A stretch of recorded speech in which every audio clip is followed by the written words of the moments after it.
On this episode of River Tales, we'll stop in to explore the Dynamite coffee shop. Then go inside the mind of an art professor and hear from his students about their creations. We'll create some art of our own with a little bit of clay. And before we leave, an adventure will be had on the historic ships of Columbus. Stay tuned for River Tales. You can sing in the shower and doodle in the margins of a notebook for the rest of your life, or you can push your creativity to center stage and develop the skills to back it up. At Southeast Missouri State University, you can surround yourself with minds that are as creative and weird and beautiful as yours, at a campus dedicated exclusively to the arts, with classmates who share your passion, and faculty who know the industry. You've got talent. Let's see what you got. You want the world to be a better place, but you don't expect it to get there all on its own. You're a helper, a caregiver, a doer, and you're ready. At Southeast Missouri State, we have over 60 health studies programs. You can intern at 2 world-class hospitals right next door, do research with expert faculty, or use your business skills in a growing field. We're going to help you succeed here, so you can help the world get better out there.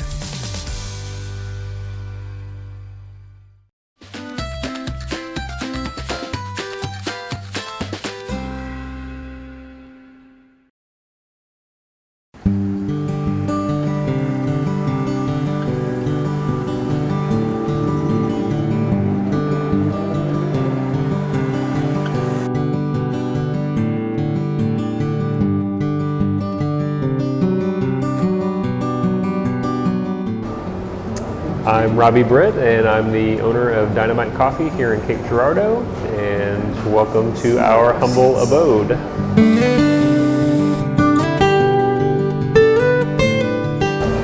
So in 2003, right out of college, landed my first coffee job and maximized what I could learn in about 5 years here in Southeast Missouri at the time. Moved out to the Northwest in Seattle and Olympia, and was able to work with coffee roasters and equipment companies to expand on our knowledge and skill set. Then moved back here in 2011 to start our business. So it's been now 6 years. And again, every time we've made a transition, we've had to sharpen our skills. And now with technology, it's more like every 6 months we have to kind of brush up on what to do and how to make things better.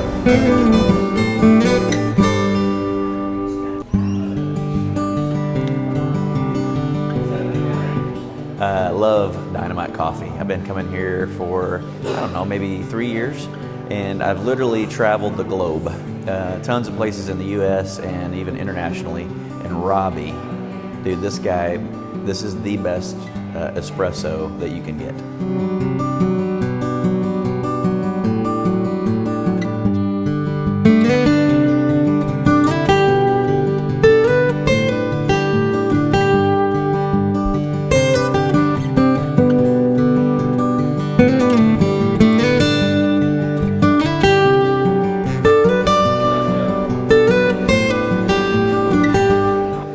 I like that at Dynamite they roast their own beans. You can really tell that they are knowledgeable about coffee. They know how to roast it and prepare it. I love the way it tastes. So we roast our own coffee here on site, and the coffee itself is an agricultural product, so that means we get it from the farm.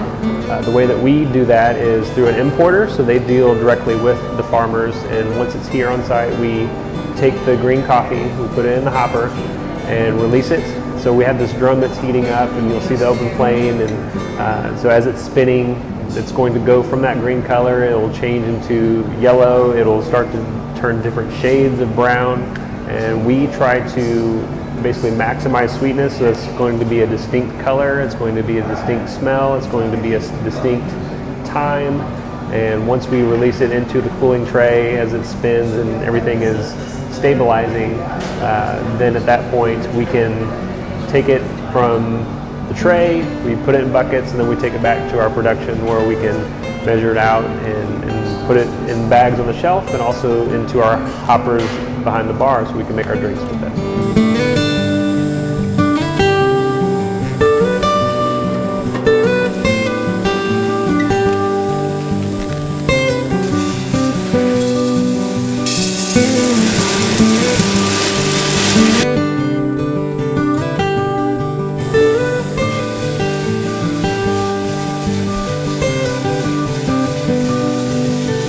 Being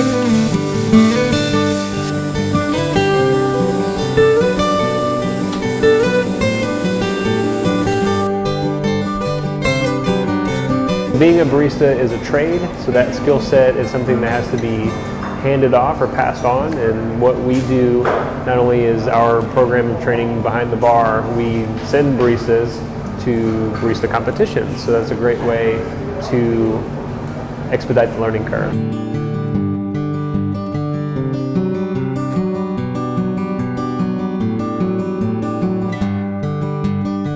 So what got me into coffee was just the imbibing culture in general. I'm very interested in different drinks, different tastes, different styles of coffee. You add milk, no milk, everything's different. No cup of coffee is the same.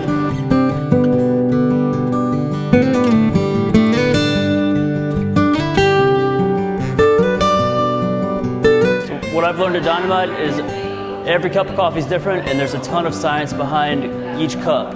Say water temperature, amount of water, dose, grind size. There's a lot more into the cup than people behind the bar realize. Josh Hubbard, one of our baristas, has been working tirelessly for the last about 2.5 months on making individual cups of coffee for an upcoming competition. So in that process, we take all the tools that we need for this, which is the coffee.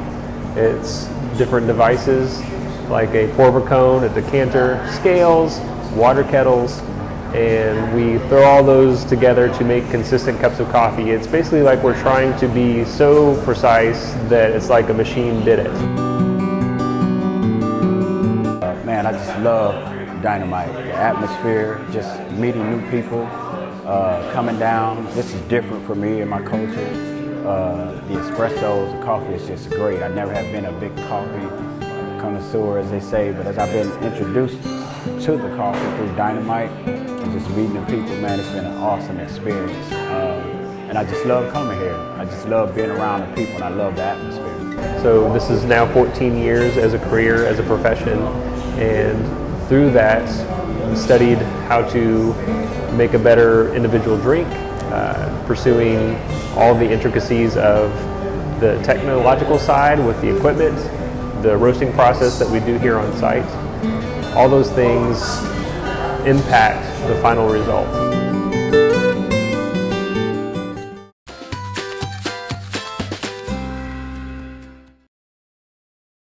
Being a professor is that I don't think people always understand how much you need each other. I think we do get locked in our own disciplines, and we can easily forget that we are working with each other as colleagues, but then also we're working with the students. And we are very invested in their futures.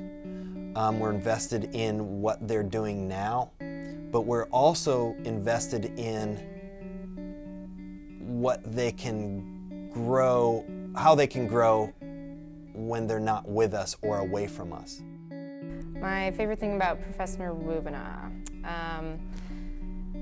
Professor Wubenna is an incredible mentor. He's always there to answer your questions. He is open to experimentation. He's also there for you as a person, which is very important for your development as an artist. So you can work with ideas and topics that are maybe uncomfortable to you, but then you're more confident in yourself as an artist, and so that you can grow, and that will prepare you to graduate and move on to grad school. My favorite thing about Wubenna is just his creative outlook on just the course in general, but the class also. Like, he's a lot of creative feedback, and it's always constructive. My favorite thing about Mr. Wubenna is that he's always really enthusiastic, and he's always willing to help. He never leaves the trail, the conversation kind of open-ended. He does in a sense where he lets you figure out your own issues, but he's always willing to help you come to your conclusion. I've been teaching art for, I think, I'm gonna have to say this again because I gotta do the math, I don't know. 11 years here, 3 years as Southern Miss, that's 14 plus another 2, 16. I've been teaching art for about 17 years. Hands-on learning is important to me because life is hands-on. We enter each day having to participate in life. We have to experience life. We have to be in life. And so hands-on learning can mean a lot of different things. And obviously in art or in the arts, it means getting in there and actually working with the material and making something happen with material. But even within art, it means so much more. It means, you know, kind of the communication of life. And I can see that being displayed in maybe almost every discipline in the university. Maybe not every discipline, but I think that hands-on learning really is about participation in life and creating something from nothing, or creating something, not just creating something from nothing, but creating something that has your engagement or the engagement of others. My favorite part about working with students would be that we're always experimenting. We get to create something new every single day, every single class time, every single student. It's something new. Especially in a university where we have a universe of knowledge to discover or invent. And every single student comes in with their own perspective, and we start from there and travel to many different places. So that I think is probably the most important thing in my career as a professor, is that students are always the impetus, and they have so much potential, but not just potential to go out and get a job, but a potential to do something new, to do something important, and also to be greedy, inform me. I don't know everything. I'm never going to know everything. I don't want to know everything. It's impossible to know everything. But I think that by working with students, we can explore so much. My favorite project that I've worked on would probably have to be the sculpture Commence, for many different reasons. The reasons that I didn't even know were going to be there when we first started the thing. First of all, but not in order of importance, one reason that is my favorite is because of the collaboration with many people. From the very beginning to the very end, the discussions or the working with the president of the university, the mayor of the city, the city manager, the parks department, anyone that surveyed the land to poured the concrete, to, of course, the students that I got to work with, from mass media students that documented the thing, that were part of the team in there, you know, every day, to the students, of course, who were doing the welding, to the grinding. It was a very proud moment. It's something that I think I've been building up to for a long time, because I really do think that it's important that we as individuals understand our place as community. That it's not just all about me being an individual or just me and what I'm trying to do. It's what we can do together. And I think that Commence, really from even the composition to the creation, really does show that collaboration, that community. So I think from start to finish, it really does embody everything that I wanted it to be, but showed me or gave me so much more. It went from a me to an us.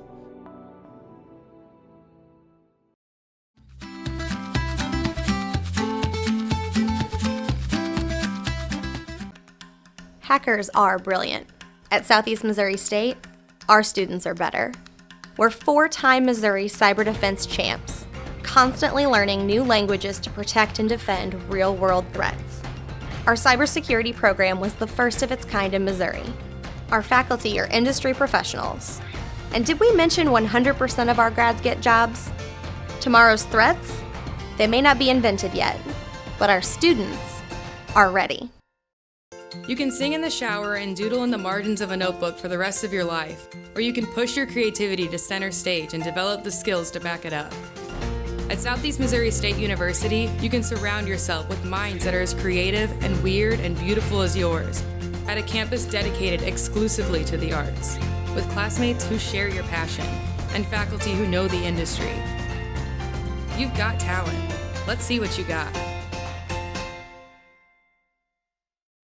You want the world to be a better place, but you don't expect it to get there all on its own.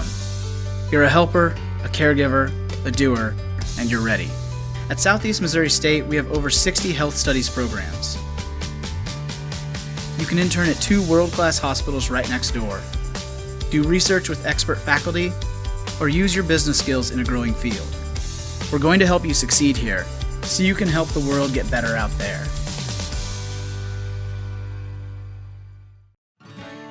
At Southeast Missouri State, we know agriculture can mean so much more than working on the farm. It means research and lab work that lead to profitability and sustainability. It means creating new jobs, jobs that other people haven't even thought of yet. It means the spirit of entrepreneurship and the desire to make your own way. You want to do something groundbreaking beyond plowing fields. So let's get started. Now let's get down and dirty in some clay as we catch up with ceramics major Ellen Hones. My name's Ellen Hones, and I'm a senior, although I'm not going to graduate this year, but and I'm a ceramics major, and I've always been into art because my grandma was an artist, and me and my sisters, we would go over there and make a bunch of crazy collages with my grandma, and she was big into like paper marbling and really colorful stamps, and that's kind of why I like color so much, I guess, is just it reminds me of my childhood. I'd always been like a good drawer. She taught me how to draw, and I was always interested in art, but after like 7th grade, I never really took an art class because I was in choir, and so I didn't really need to. But it wasn't until college I came in as a dietetics major, and I decided after the first semester that I did not like it, and it was going to be too much science for me, and so I was like, you know what, I'm going to do what I want to do, and I started doing art, and I had no idea I would want to do ceramics. I love just the process of it, but I had no idea how to do it. I had my first Ceramics 1 class in, I think, spring of 2016, and I was not that good at all, and I had to redo a project like 5 times, and so I was starting to be kind of annoyed at ceramics, but then we went on the wheel, and I wasn't that great, but I wasn't the worst, so I was like, okay, I'm gonna make myself good at this, and after a while, I'm in here a lot, so I just learned to be better.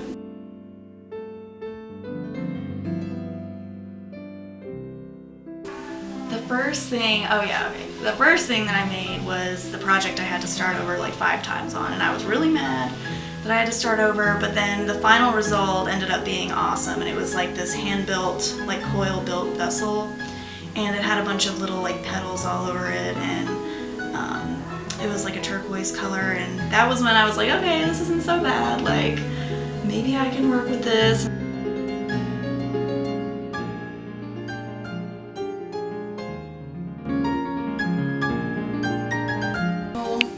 For these pots, I wanted to, and what I'm kind of trying to do now is incorporate like the influences from my grandma's work when I was a kid, like seeing all of her collages and how many textures and patterns and everything that she would just put into one. I love that. I love like busy, colorful, textured, like put it all together. I love that. So it's kind of what I'm trying to do. So I used slip, which is like colored clay, and I painted it on, and then I carved these leaf like textures. And the reason I kind of tend to go toward leaves and like here is like a wood grain type of look is because I've grown up in the Ozarks, and that's what also reminds me of my childhood, and I guess that's just really influenced me whether I realized it or not. I wanted to get kind of like a watercolory, like marble-y look with this, and that was another little tribute to my grandma because she would take oil paints and marble them in water and then put paper down and make a marble paper. But it's hard. It's kind of hard to recreate with glaze, but that was kind of a little tribute to her. And yeah, and green's my favorite color, so there are a lot of greens and a lot of my stuff. And I don't like just using one glaze, so I used like 5 glazes and painted a layer of each on, just to give it more like interest, I guess, and because I just love color. And then like here, I try to do something on the bottom, like something interesting on the bottom, like carvings or yeah, like this wood grain type of look, so that I can just have as many different elements of decoration going on at once, because that's just what I like. So first you have to start with wet clay, and you can buy them in like a 25-pound block. And you cut out however much you need, so I usually do like 1.5 pounds for a mug.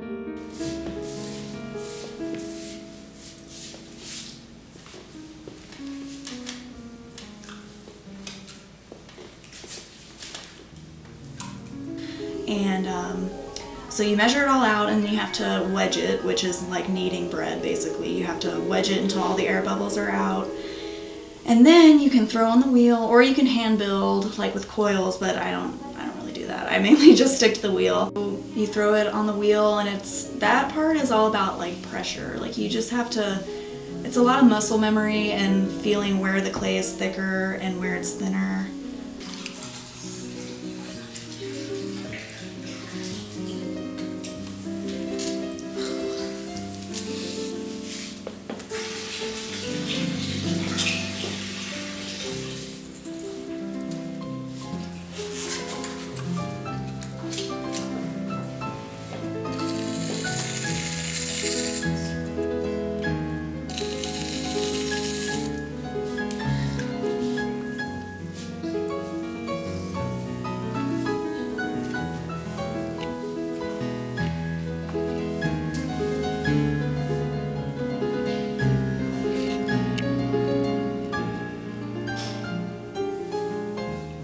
It's nice to kind of like clear my head and be concentrated on something and know that I can shape it however I want.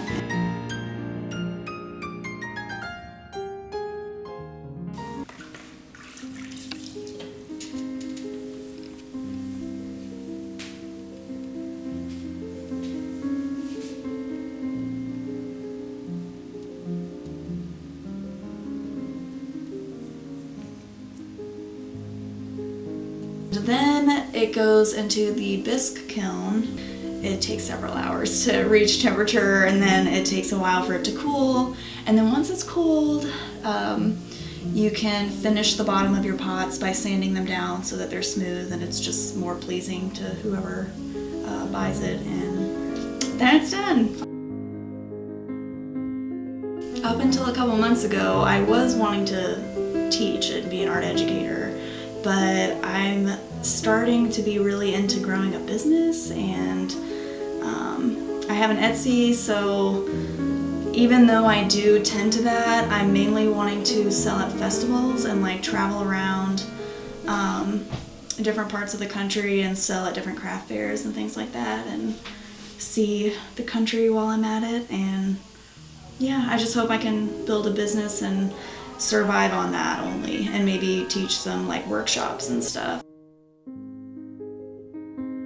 I want to be an art advocate in West Plains because I really want to go back there, even though it is a small town, and some might argue that there aren't very many opportunities there for art, but that's why I want to go back, because I want to make opportunities for art, and I want to start something there that people, and yeah, here I am, I guess.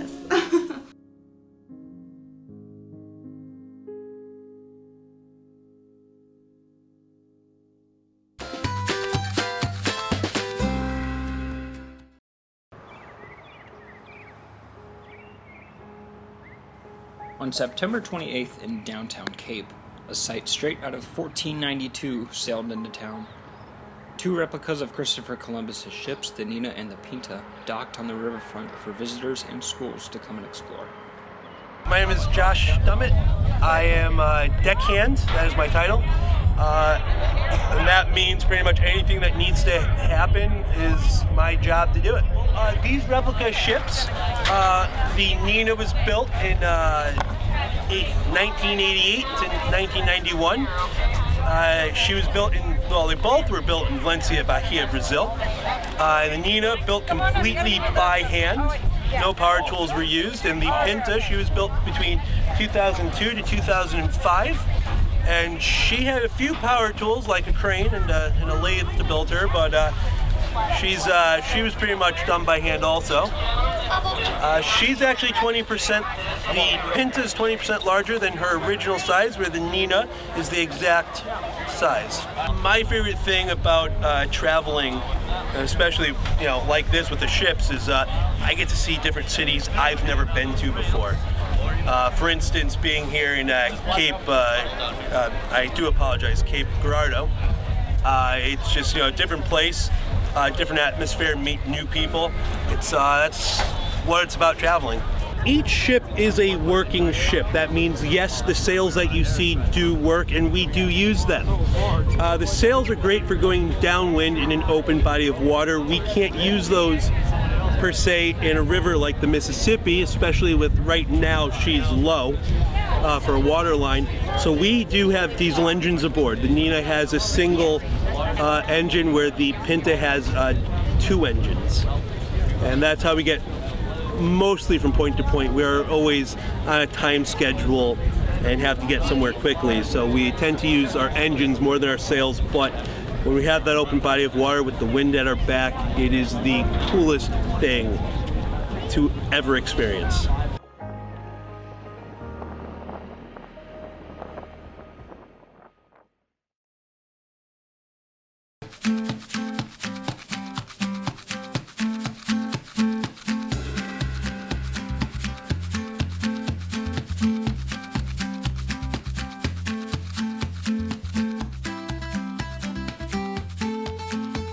River Tales is a production by Southeast Missouri State University's TV and Film Department.